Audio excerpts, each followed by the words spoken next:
శ్రీ మహాగణాధిపతయే నమః, శ్రీమాత్రే నమః. మాచిరాజు భక్తి ప్రేక్షకులందరికీ నమస్కారం. సెప్టెంబర్ నెలలో మేషాది ద్వాదశ రాశులకి మాస ఫలితాలు ఏ విధంగా ఉంటాయో, నెల మొత్తం విశేషంగా యోగించాలంటే ఎలాంటి ప్రత్యేకమైన పరిహారాలు చేసుకోవాలో, సెప్టెంబర్ నెలలో కలిసొచ్చే తేదీలేంటో, కలిసిరాని తేదీలేంటో, సెప్టెంబర్ నెలలో ద్వాదశ రాశుల వాళ్ళకి సంపూర్ణంగా మాస ఫలితాలు ఏ విధంగా ఉండబోతున్నాయో ఈ వీడియోలో మనం తెలుసుకుందాం.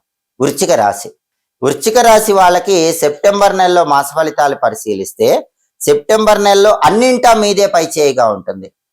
మీరు చెప్పిందే వేదం, చేసిందే శాసనం అన్నట్లుగా సెప్టెంబర్ నెలలో వృశ్చిక రాశి వాళ్ళు పూర్తి ఆధిపత్యాన్ని అన్ని రంగాల్లో ప్రదర్శించగలుగుతారు. విద్యారంగంలో ఉన్న వాళ్ళు గొప్ప గొప్ప ఉన్నత స్థాయికి ఎదగటానికి చేసే ప్రయత్నాలు అనుకూలిస్తాయి. కాంపిటేటివ్ ఎగ్జామ్స్ లో విజయాలు సాధిస్తారు, ర్యాంకులు తెచ్చుకుంటారు, కావలసిన స్కూళ్లలో కానీ కాలేజీల్లో కానీ సీటు పొందడానికి చేసే ప్రయత్నాలు అనుకూలిస్తాయి. నిరుద్యోగులు వాళ్ళ టాలెంట్తో హై ప్యాకేజ్ జాబును పొందగలుగుతారు. వ్యాపారస్తులు వ్యాపారంలో ఊహించిన దానికంటే ఎక్కువ లాభాలు పొందగలుగుతారు. విద్యారంగం, ఉద్యోగ రంగం, వ్యాపార రంగంలో ఈ సెప్టెంబర్ నెలలో వృశ్చిక రాశి వాళ్ళకి సంపూర్ణమైనటువంటి అభివృద్ధిని పొందే యోగం కనిపిస్తోంది. అలాగే గృహ జీవితం కూడా ఆనందదాయకంగా ఉంటుంది. కుటుంబంలో ఎటువంటి గొడవలు ఉండవు, ఎటువంటి అల్లకల్లోలాలు ఉండవు. కుటుంబంలో వాతావరణం అంతా ప్రశాంతంగా ఉంటుంది. కుటుంబ సభ్యులందరూ ఒకే మాట మీద నిలబడతారు. దానివల్ల కుటుంబంలో తరిగిపోని మానసిక ప్రశాంతత ఏర్పడుతుంది.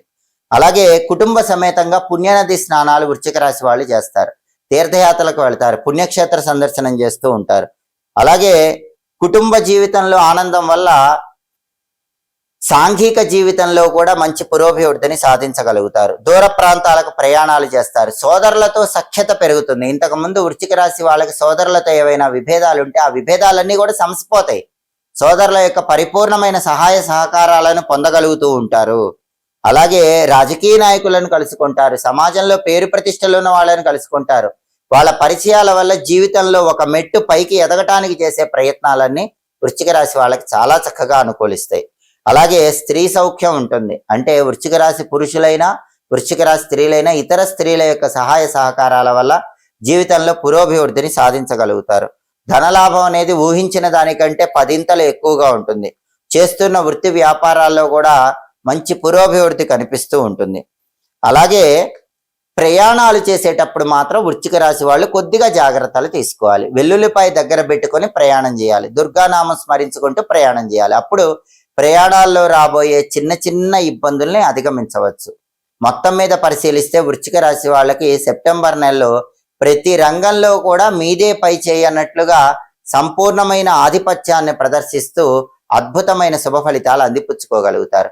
వృశ్చిక రాశి వాళ్ళకి సెప్టెంబర్ నెలలో కలిసి వచ్చే తేదీలు 1, 2, 4, 10, 11, 12, 17, 22, 29, 30 అనుకూలించే తేదీల్లో ముఖ్యమైన పనులు చేసుకోండి. అలాగే వృశ్చిక రాశి వాళ్ళకి సెప్టెంబర్ నెలలో కలిసిరాని తేదీలు, ప్రతికూల తేదీలు 6, 7, 8, 14, 19, 25, 26, 27 ప్రతికూల తేదీల్లో ఎటువంటి పనులు చేయకండి.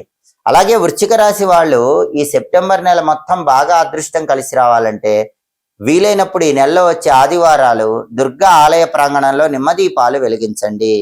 ఆదివారం సాయంత్రం 4:30 నుంచి 6 మధ్యలో రాహుకాలంలో దుర్గా ఆలయంలో లేదా ఉగ్రదేవతల ఆలయాల్లో నిమ్మదీపాలు వెలిగిస్తే వృశ్చిక రాశి వాళ్ళకి ఇంకా అద్భుతమైన శుభ ఫలితాలు చేకూడతాయి. ప్రతిరోజు దుర్గా కవచం కానీ దుర్గా అష్టోత్తరం కానీ వినే ప్రయత్నం చేయండి. ముఖ్యమైన పని మీద బయటకు వెళ్ళేటప్పుడు మాత్రం దుమ్ దుర్గాయై నమః అనే మంత్రం 21 సార్లు చదువుకొని వెళ్ళండి. దుమ్ దుర్గాయై నమః ఈ మంత్ర పఠనం చేసి వెళ్ళినట్లయితే ఇంకా అద్భుతమైన శుభ ఫలితాలు సిద్ధింపజేసుకోవచ్చు. ఈ నెలలో దుర్గాదేవికి కుంకుమార్చన ఒకసారి ఆదివారం రోజు చేయించి ఆ కుంకుమ బొట్టు ధారణ చేయటం ద్వారా కూడా వృశ్చిక రాశి వాళ్ళు సంపూర్ణమైన శుభ ఫలితాలు సిద్ధింపజేసుకోవచ్చు.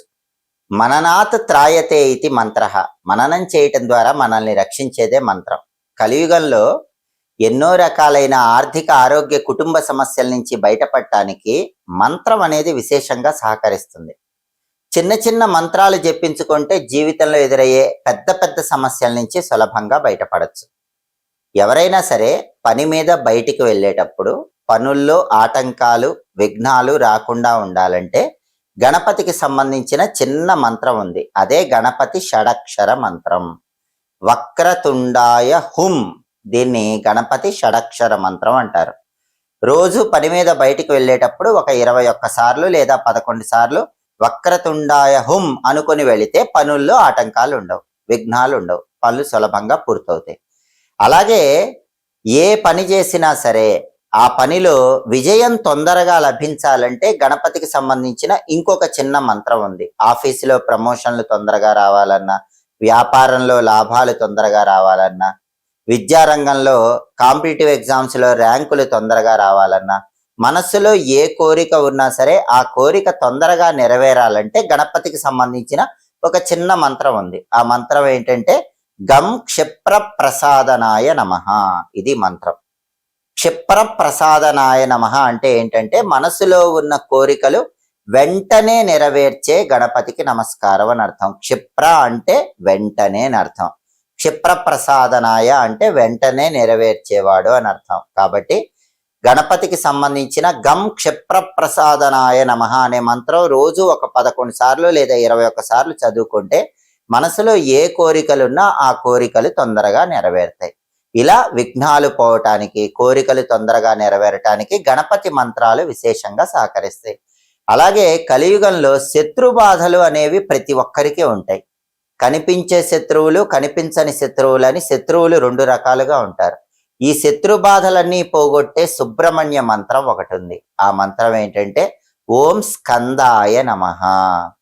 శత్రున్ శోషయాతి ఇతి స్కందః అని శాస్త్రం చెప్పింది. శత్రువులను శోషింపజేసేవాడు, శోషింపజేయటం అంటే భయపెట్టేవాడు. కాబట్టి సుబ్రహ్మణ్య స్వామిని స్కందుడు అనే పేరుతో పిలుస్తారు.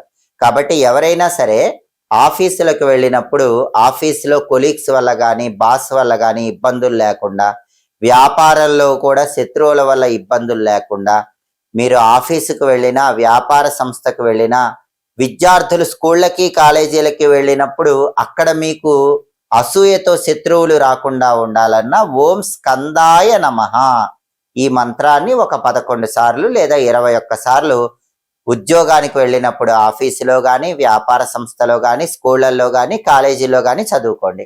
అది శత్రు బాధలన్నీ కూడా పోగొడుతుంది. అలాగే శత్రు బాధలు పోగొట్టడానికి ఆంజనేయ భక్తులకైతే ఆంజనేయ మంత్రం ఉంది.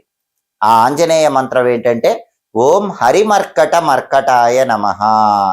ఈ హరిమర్కట మర్కటాయ నమః అనే మంత్రము శత్రువులను కూడా మిత్రులుగా మార్చేస్తుంది. అంతటి శక్తి ఈ మంత్రానికి ఉంటుంది. అందుకే మీరు ఎక్కడికి వెళ్ళినా సరే శత్రువుల వల్ల ఇబ్బందులు లేకుండా ఉండాలంటే ఓం హరిమర్కట మర్కటాయ నమః అనే మంత్రాన్ని 21 సార్లు లేదా 11 సార్లు చదువుకోండి.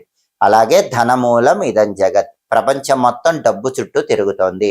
డబ్బులు బాగా సంపాదించాలన్నా, సంపాదించిన ధనం నిలబడాలన్నా లక్ష్మీ మంత్రాన్ని రోజు 21 సార్లు లేదా 11 సార్లు చదువుకోవాలి.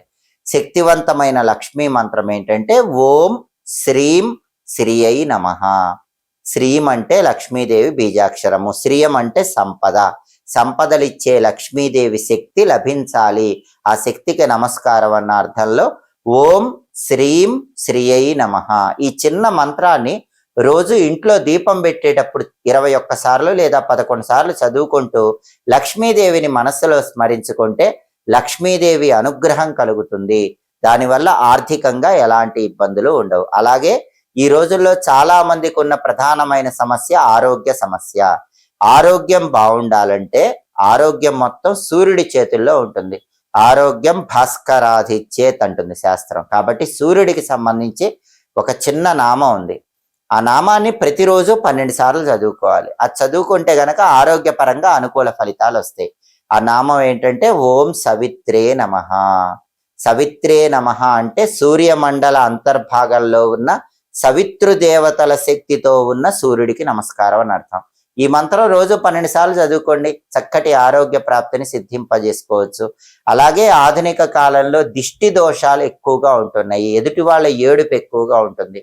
దిష్టి దోషాలు, ఎదుటి వాళ్ళ ఏడుపు పోవటానికి నరసింహస్వామి మంత్రం అద్భుతంగా పనిచేస్తుంది. ఓం నమో నారసింహాయ ఈ మంత్రం రోజు 21 సార్లు కానీ 11 సార్లు కానీ చదువుకుంటే సమస్త దృష్టి దోషాల నుంచి సులభంగా బయటపడవచ్చు. ఇలా కలియుగంలో ఆర్థిక సమస్యలు పోవటానికి, ఆరోగ్య సమస్యలు పోవటానికి, కుటుంబ సమస్యలు పోవటానికి అనేక రకాలైన మంత్రాలను మహర్షులు మనకు అందించారు. మంత్రాలు మహర్షులు మనకు అందించారు కాబట్టి మహర్షులు అందించిన ఈ మంత్రాలన్నీ కూడా దివ్య మంత్రం అనే పేరుతో ఈటీవీ లైఫ్ ఆధ్యాత్మిక ఛానల్లో చెప్పటం జరుగుతుంది. ప్రతిరోజు కూడా ఉదయం 9 గంటల నుంచి 9:30 మధ్యలో, రాత్రి 8 గంటల నుంచి 8:30 మధ్యలో దివ్య మంత్రం కార్యక్రమం ఈటీవీ లైఫ్ ఆధ్యాత్మిక ఛానల్లో ప్రసారం అవుతుంది. ఈ కార్యక్రమం తప్పనిసరిగా చూడండి. సోమవారం నుంచి శనివారం వరకు ప్రసారం అవుతుంది. ఈ కార్యక్రమంలో జీవితంలో వచ్చే అనేక రకాలైన సమస్యల నుంచి బయటపడటానికి అద్భుతంగా సహకరించే మంత్రాలను, ఋషులు అందించిన మంత్రాలను గురించి చెప్పటం జరుగుతోంది. ఈ కార్యక్రమం చూడండి, ఆ మంత్ర పఠనం చేయండి, సమస్యల నుంచి సులభంగా బయటపడండి. అలాగే ఎప్పటికప్పుడు జ్యోతిష శాస్త్ర పరంగా దినఫలాలు, వార ఫలాలు, మాస ఫలాలు, గ్రహాల సంచారాన్ని బట్టి రాశి ఫలితాలు, దాని పరంగా పాటించాల్సిన పరిహారాలు, వీటన్నిటి గురించి తెలుసుకోవాలంటే మాచిరాజు భక్తి ఛానల్ తప్పకుండా చూడండి. మా వీడియోస్ మీకు నచ్చినట్లయితే మా ఛానల్ లైక్ చేయండి, కామెంట్ చేయండి. మా ఛానల్ వీడియోస్ 10 మంది మిత్రులకు షేర్ చేయండి. మా ఛానల్ సబ్స్క్రైబ్ చేసుకోండి. పక్కన ఉన్న బెల్ సింబల్ నొక్కటం మాత్రం మర్చిపోకండి. సర్వే జనాః సుఖినో భవంతు. స్వస్తి.